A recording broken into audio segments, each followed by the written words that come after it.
देखो आज 71तम PLC meeting है जमी पूर्व सांसद महोदय कहते दीर्घ 6 वर्ष है ये पीएलसी मीटिंग है आज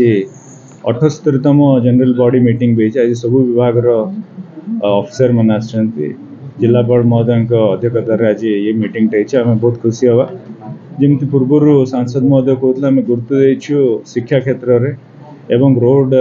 कनेक्टिविटी क्षेत्र में हॉस्टल जमी आपण मैंने समस्ते मीडिया बंधु मैंने भी कहते विभिन्न ब्लॉक अध्यक्षता मैंने भी कहते बहुत प्रॉब्लम रही आपण मानकर हॉस्टल रे